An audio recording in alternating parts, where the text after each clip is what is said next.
Hi, this is Matthew. Going to do a next Beach Boys album review of the fantastically awesome Pet Sounds album, which came out in 1966. Still on Capitol. Probably the best album they ever did. Certainly with Brian Wilson. Probably ever. So many people have said it's like one of the best albums of all time in like rock and pop and stuff. Very influential. A lot of people have cited it as an influence and really, really like the thing. I'm one of them. It was probably the first full album I'd ever heard by them. That's now been remedied, but it's very good. There's a very detailed Wikipedia article about it. If you want to read that, go look that up on there. It's very detailed. All kinds of analysis on it and its influence on other styles of music and such. In the meantime, Brian Wilson was working on this one. He wanted to make something that was equal to like Phil Spector and the Beatles, that like was like the best album ever.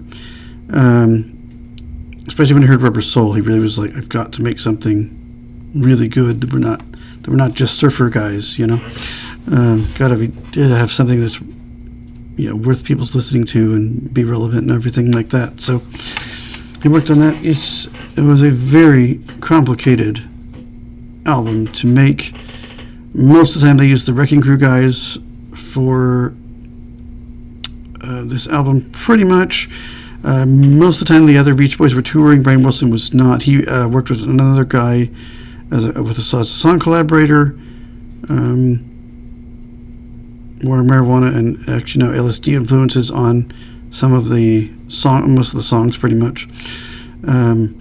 Very complicated arrangements, multiple instruments being used, flutes and all kinds of things, all kinds of drums and just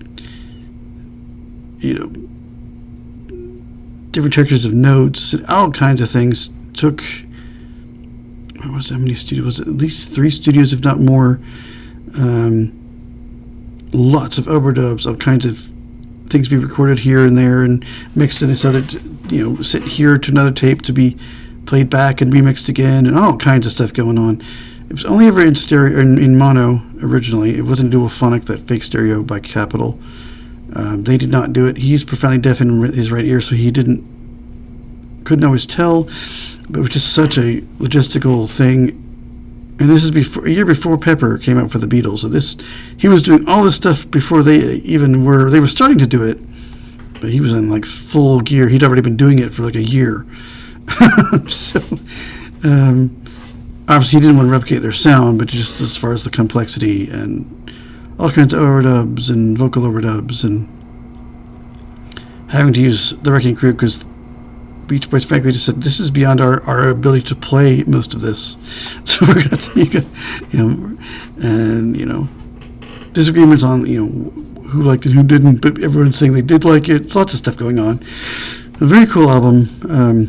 It was put into stereo. There was a Pet Sounds box set in '94, if I recall, and it was put into stereo then with the mono album as a bunch of discs of outtakes and stuff.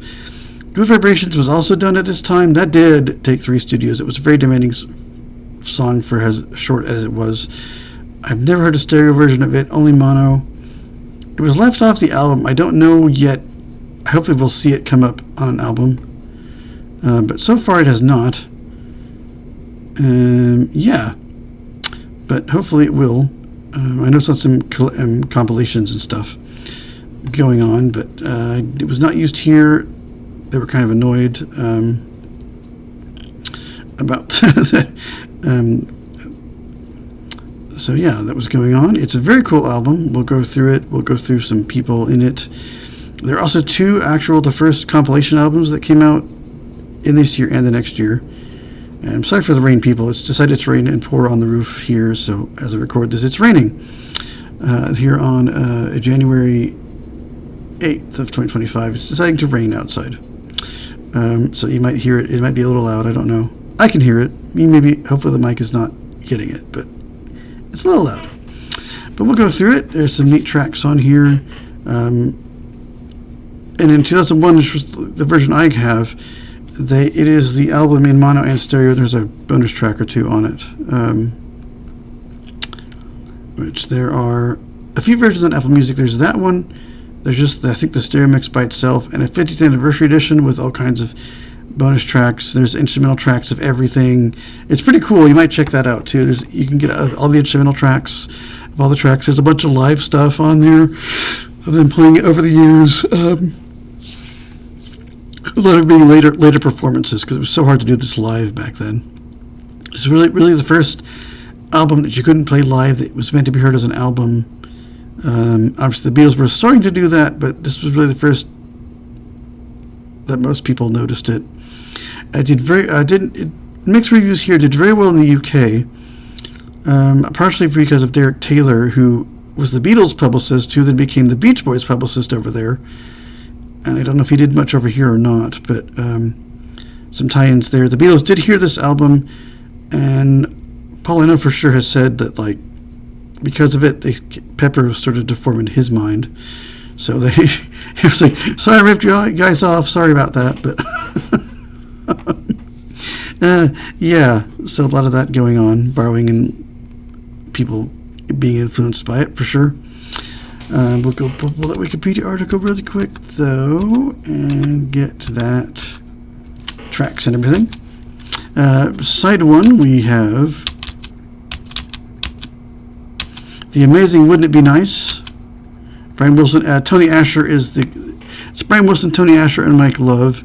Tony Asher is the guy he was collaborating with. He got him into jazz and all kinds of other music he didn't know anything about. So thank you, Tony Asher, for showing Brian all kinds of cool music that he maybe just hadn't seen or hadn't thought about before. Also was kind of a religious experience for these guys making this. I think Carl Wilson too. They did some healing things. Obviously, there was LSD was involved in some stuff, but yeah, very interesting album. Brian Wilson and Mike Love did the vocals here, and then we go to "You Still Believe in Me." Wilson and Asher wrote that with Brian Wilson. These are all really great tracks. There's so much instrumentally happening and all kinds of drums and all kinds of stringed instruments and flutes and all kinds of fun things going on. Then we go to "That's Not Me." Wilson and Asher wrote that with Love and Wilson on vocals. And then "Don't Talk About Your Head on My Shoulder."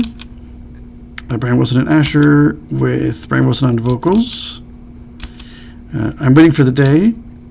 Mike Wilson Love wrote it. Brian Wilson.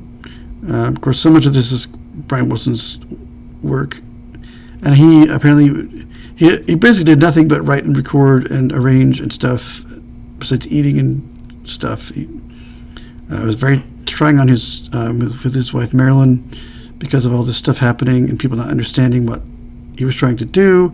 Of course, also we know the mental things were happening to him as well, kind of playing a part as well, unfortunately.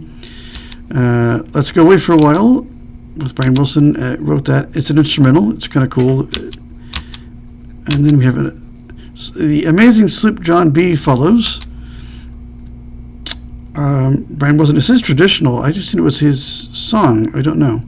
It says traditional, but he wrote it, obviously. Brian Wilson and Mike Love, of course, do that one. I love that song. It is so great. It's great hearing it in stereo, too, with all the tambourines and the flutes and everything going on. Flutes and guitars and all kinds of things happening. That's side 1. And then side 2, we have God Only Knows, which is great. Wilson and Asher wrote it. Carl Wilson and Brian Wilson and Bruce Johnston all doing vocals here. Great song. Carl Wilson really shines here. Really great song. And then we go to I Know There's an Answer. Bryson and Terry Sachin and Mike Love. That was another guy. Terry Sachin, I don't know how you pronounce that. Another guy that he worked with on this. It's Love, Jardine, and Wilson on vocals. And then Here Today, Brian Wilson and Asher wrote that one with Mike Love singing it. And I Just Wasn't Made for These Times. That's a pretty cool song. Wilson and Asher, Brian Wilson vocals. Pet Sounds is next. Brian Wilson is an instrumental. with some, yeah, that's kind of a cool one there. And then you have Caroline No next. Wilson and Asher with Brian Wilson. That was a song that I guess was a single also, but I've never really heard that much. It's usually Sloop John B and Wouldn't It Be Nice are the two that have been played in my lifetime. I've heard this somewhere, but not. Mostly it's like collections and stuff. And there's also some like sound effects at the end of this one. But, pet sounds. There's like some dogs barking. There's a train, you know, like by a river crossing. All kinds of stuff like that in this too, which is pretty neat. But that is the album as it was. And again, more Mike Love credit things that got solved in '94. So won't go into that again. But again, more of that happening. God, I can't imagine the people that had to go through that case, as I keep saying. Just more and more, it's like, oh, there's another one. So yeah, that keeps happening. Apparently, Al Jardine's contributions to Sloop John B have not been credited to him. Our personnel, this may take a while to read off the personnel. I will try. I might just give an instrument name because there's so many people. We'll see. We have Al Jardine vocals, Rich Johnson vocals. That's Brian Wilson's tour replacement again, but also a band member at the same time. Mike Love vocals, because they really had nothing to do with this album as much, because again, it was just so much going on. Brian Wilson vocals, plucked piano strings, bass guitar, then electric bass and organ, piano and pet sounds over to organ and harmonium. Carl Wilson vocals and lead guitar out of 12-string electric guitar. A 12-string electric guitar again on God Only Knows. Dennis Wilson vocals and drums, but only on That's Not Me, I guess. Our guest people will be pretty numerous because it took so many people to help record this thing. And a lot of times they just had rough ideas of what he wanted, and they improvised, and they just kind of went off each other. He got a lot of input from them. They gave him input on what to do. So it was not just him always. It was they took input from each other. Him as well as, you know, the various musician guys that came in to help the session guys, the Wrecking Crew, who are all the guys that came in to do it. So a lot of it was improvised. Most of it was not written down. Just kind of rough sketches of what he kind of wanted. He basically didn't come in prepared. He just would kind of go off what was going on at the time. So, but it made an incredible album that I do like to hear, and it was nice to hear it again. It's been years since I'd heard it, so it was nice to play this again. Tony Asher as the plucked piano strings on You Still Believe in Me, so he plucked some strings for us. Steve Korthus, tambourine. Terry Melcher, tambourine. Marilyn Wilson did some additional vocals and certain on the introduction, but she did some singing here. His wife. Tony doesn't know the last name on tambourine. It just says Tony, surname unknown. So whoever Tony is, he played tambourine. Sorry, sir, we don't know your last name because it's not given here. I don't know how to find it. Our session guys, aka the Wrecking Crew, which of course we have seen before, and I guess we'll probably keep seeing. Nice that they were able to be used here and Phil Spector. I wonder how that worked with him, but no worries, we don't need to know that. So, but they did incredible work here. They are again Chuck Bergerfer, string bass, Hal Blaine, bicycle horn, drums, sleigh bells and timpani. Good grief. Glenn Campbell, banjo and guitar, so he's a little bit more involved here. Again, he's still not, I guess, known really outside of this as much, I don't think, yet. Frank Capbell's beverage cup, tippy glockenspiel, tambourine, tempo blocks, and vibraphone. That guy was busy. It'd be fun, though. So many fun things in this album. They're just kind of like, that's in here? Where? There's so many layers and layers and layers of stuff. It's, even more of a Phil Spector wall of sound thing going on. Like, just amazing stuff. Al Casey guitar, Roy Caton trumpet, Jerry Cole electric guitar and just says guitar, Gary L. Coleman bongos and timpani, Mike Deasy guitar, Al DeLore harpsichord, organ, piano, and that tech piano thing again. Steve Douglas alto saxophone, clarinet, and flute, piano, timbre blocks, tenor saxophone on various things. Carlo Fortina was an accordion. Yeah, there are accordions and stuff. So yeah. Richie Foss drums, bongos, and Coca-Cola cans of all things. See if you can spot that. I sure couldn't. Anybody have a better ear than me? You can spot the Coke cans being played by someone. I assume with drumsticks or something. I don't know. Intriguing. Jim Gordon drums and orange juice cups of all things. So, yeah, again, go try to find that. That would be fun if anyone could spot these random cups being played for things. How cool is that? Bill Green, alto saxophone, clarinet, flute, guiro, and tambourine. Yeah, that's that little thing. I believe it was the guiro. I've seen them. They're really fancy shaker, but you can also hit a stick across it. It has these little bumpy things that make that type sound kind of going on. It's kind of neat sounding. I'm doing a horrible impression of it. Lynn Hartman, bass, clarinet, and English horn. Jim Horn on alto saxophone, clarinet, alto saxophone, and flute. Another guy named Josh Horn who played trumpet. So that's just funny. Your name is Horn and you play horns. Sorry, I think it's funny. In a cool way. Paul Horn on flute. Well, that's weird. He plays flute. Is he related to the other guy, I wonder?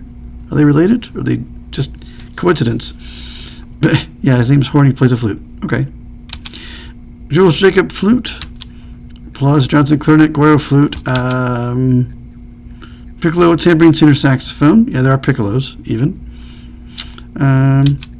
Carol K electric bass and guitar. I don't think that's Carol King, but it's Carol K, K-A-Y-E.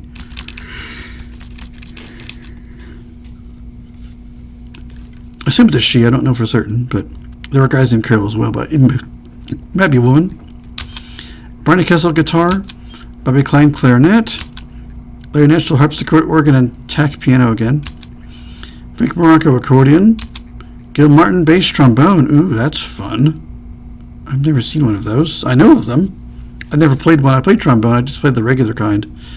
I've never seen any other fancy versions of a trombone. That would be fun.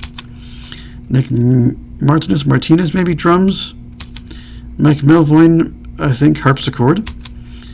Jamie Calori saxophone. Bass clarinet and flute. So lots of wind instruments. Tommy Morgan bass harmonica. Jack Nimitz baritone saxophone and bass saxophone. Bill Pittman guitar. Ray Pullman electric bass. Don Ramsey tack piano. Alan Robertson French horn. Lyle Rich string bass and ukulele. Oh yeah, there's a uke somewhere. I don't know where. Billy Strange electric guitar, a guitar and 12-string electric guitar. Ernie Tack bass trombone again. Yeah, I think they got the entire wrecking crew involved. This is immense. So many people. Paul Tanner electric theremin. Oh yes, there's a theremin. Yes, indeed. Those are fun. That woo thing you hear in like The Ear Stood Still and stuff. That's a theremin. That weird eerie setting instrument in a lot of sci-fi things, especially in the 50s and 60s. Tommy Tedesco acoustic guitar. Jerry Williams timpani. Julius Spector bicycle bell, tambourine, and vibraphone. Ding ding ding. Yeah. The Sid Sharp strings. I don't know why he's the Sid Sharp. Arnold Belnick violin. Norman Butnick viola. Does it Difear viola? Does it Ditolio maybe? Cello. Jesse Ehrlich cello. James Getzoff again violin. He was from last time. Harry Himes viola again, William Kirsch violin, Leonard Malarski violin, Jerome Reiler violin, Joseph Saxon cello, Ralph Schiffer violin, Schiffer. Okay. Oh yeah, he was from. I recognize him from last album. Sid Sharp violin. So he's Sid Sharp and the Sid Sharp. I'm confused. But clearly a multi-instrumentalist.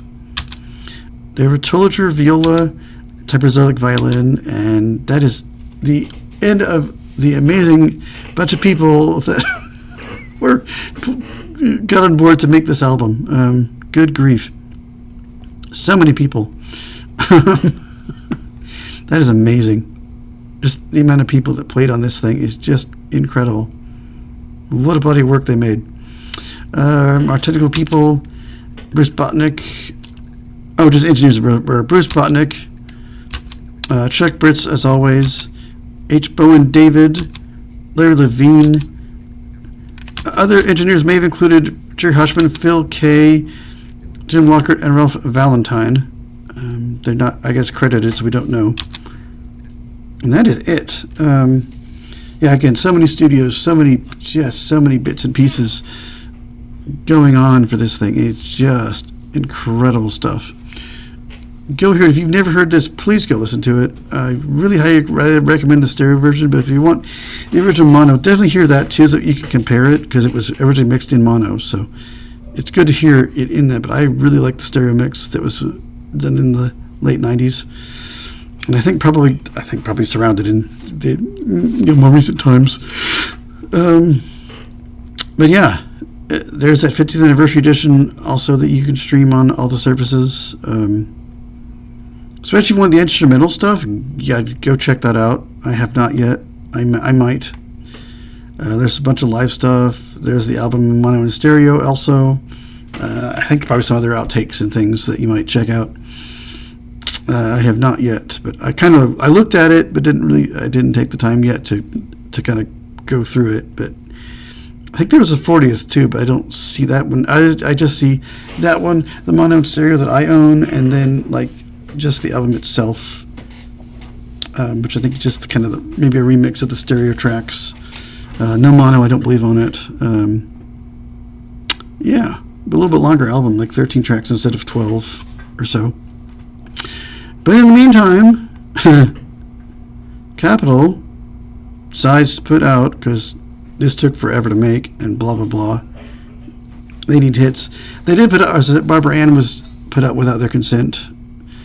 These next two were also put out without their consent because it's Capitol and they didn't really care. They just wanted more money.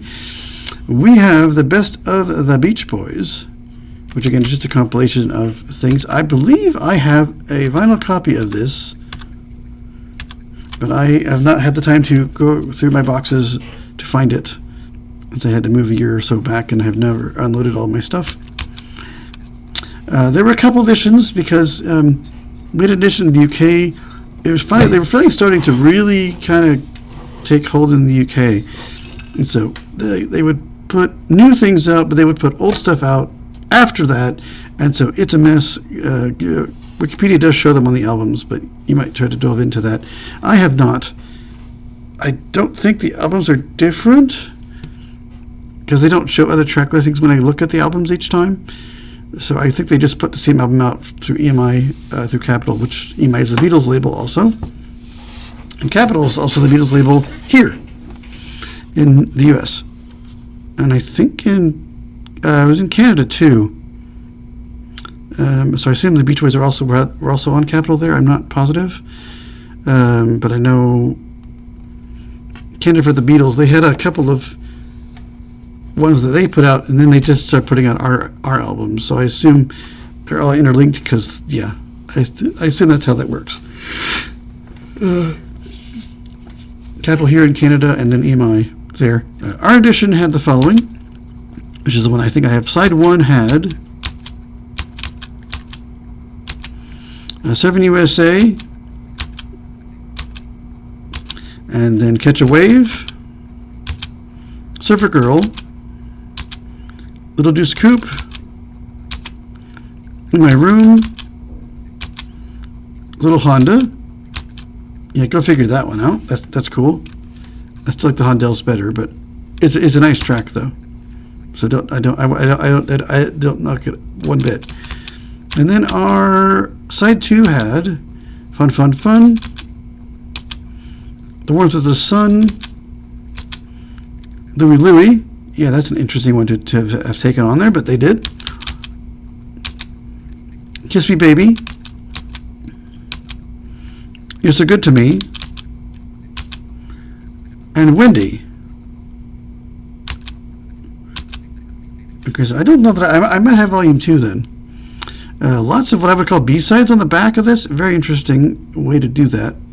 The UK one, though, they had on side 1 Surfin' Safari, Surfin' USA, Little Deuce Coupe, Fun Fun Fun, I Get Around, All Summer Long, In My Room, side 2, Do You Want to Dance, Help Me Rhonda. I don't know which. I don't know if that's the single version or the album cut. I don't know which. California Girls, Barbara Ann, You're So Good to Me, and Sloop John B, and God Only Knows. Okay, yeah, I want the UK one. That's much better. I like that order better. It puts it more up to date than ours. So I kind of like that idea. I don't know the mono stereo version. They were duophonic here. I don't know about over there.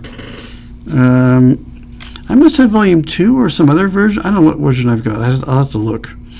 A friend of mine had some records, and I went through their collection, and them and their parents, they said, just take what you want, and I just took a few random albums from it. Yeah, I don't think I had this one. I'm not sure. I feel it was. I don't know. I don't know if I had this. I feel I had another album than this.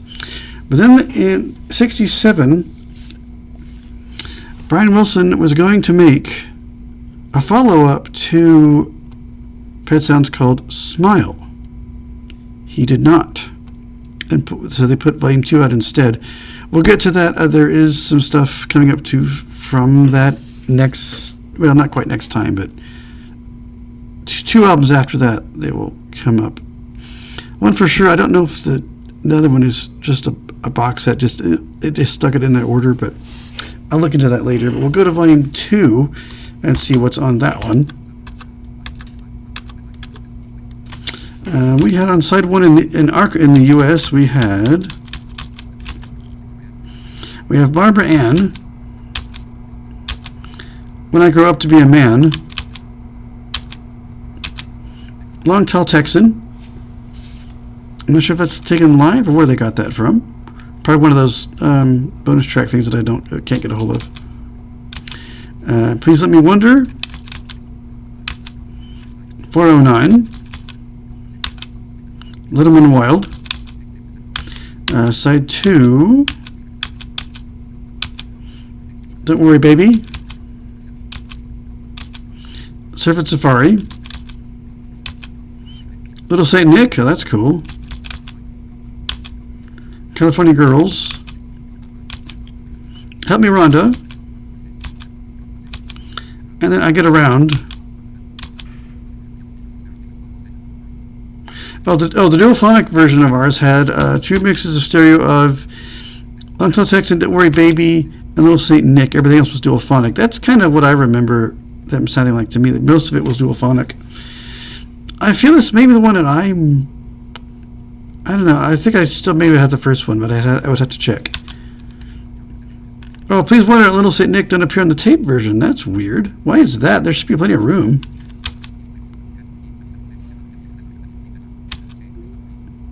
Yeah, this one got to number 3 in the UK, but only 50 here.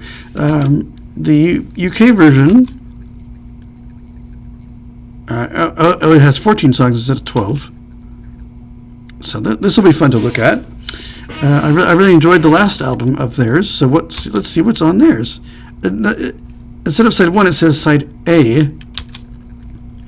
Surfer Girl, Don't Worry Baby, Wendy, When I Grow Up to Be a Man. Oh, again? Oh, no, never mind. It wasn't on there before. Good to My Baby, Dance, Dance, Dance. I love that song. Then I Kissed Her. Side B, The Girl from New York City, Girl Don't Tell Me, The Little Girl I Once Knew, Mountain of Love, Oh From the Party, Here Today, Wouldn't It Be Nice, Good Vibrations. See, I really like what the Brits did with these albums. They're just they run better than ours do. I'm sorry.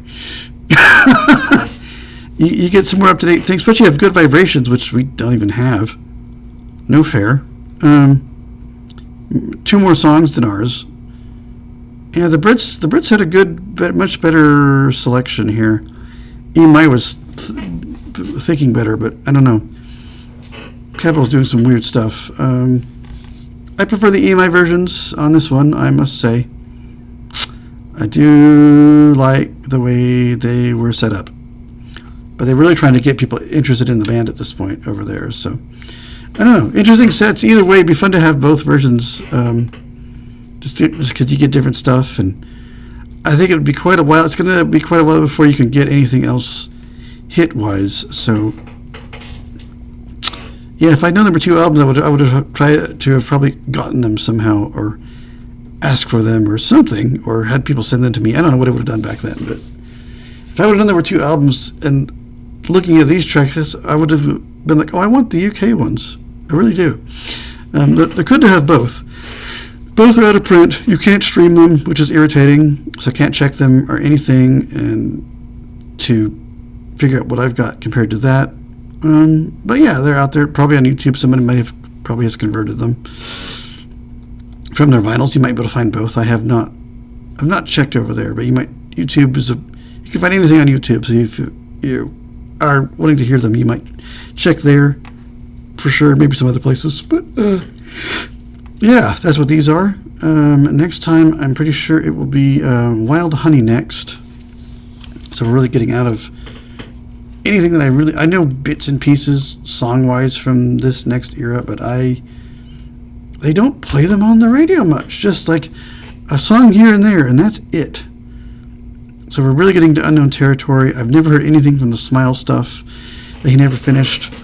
I know we have Wild Honey. Then it shows the Smile sessions, which is all that stuff that they never used for Smile, and Smiley Smile, which I think is slightly related, but it's more like a party again, but that'll be into next time's stuff. It should be Wild Honey will be next, and Carl Wilson will really start to be a vocalist for a while. Of course, Mike Love, but as Wilson unfortunately starts to decline and just kind of loses his mind, really, with mental illness. Well, I'm sure we'll probably get more info as we go along. I'm sure there'll be some information about that in these articles, probably. Again, he wrote two autobiographies, which I have not read yet. Wouldn't It Be Nice in 91, and then in 2016, I Am Brian Wilson, where I know he does mention his mental illness, and he does talk about the band, but he does talk about his mental struggles and things. I think Mike Love has a book too. I don't know what it's called. The others may have books too, but I don't know what Mike Love's is called. You might check on your audiobook place of choice. Bart probably has them too. Some of them may not have audiobooks commercially at all, so you might have to. Big Blood, I have other access to audio that some people wouldn't have access to. Obviously, you might have a text version, but you might see what his thoughts are on his struggles. I have not read them yet. I plan on it. I have a disability book club I'm in.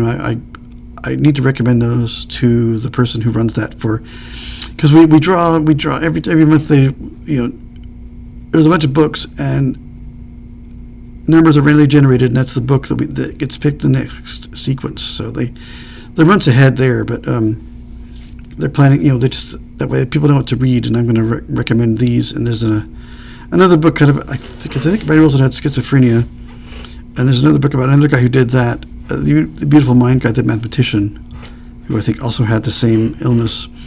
I need to recommend those. I don't know. This might be hard reads, but I'm not sure. I've not read any of them. But yeah, we'll move on next time to Wild Honey and see what that's all about. I think I know a few things from it. again, very unexplored territory. Brian Wilson will be involved for a little while, but then he won't be. Other people have to step up. We're not there yet.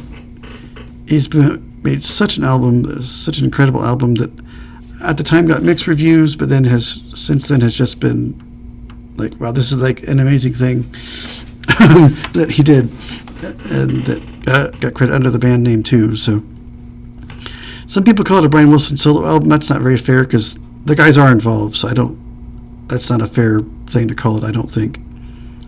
They were involved. They did participate with it. So it's not really a Brian Wilson solo album to me. It's still a group album. It's mostly Brian just because it was so complicated and so much going on. His mind was just going 20 miles a minute. I'm sure the guy did. I'm sure he didn't get a lot of sleep when he made this album. I can't imagine he did. But his mind was just spinning all the time with stuff. But I don't know. But that's that one. I guess we'll end this now, and we'll see you guys in another video when we start hitting 1967.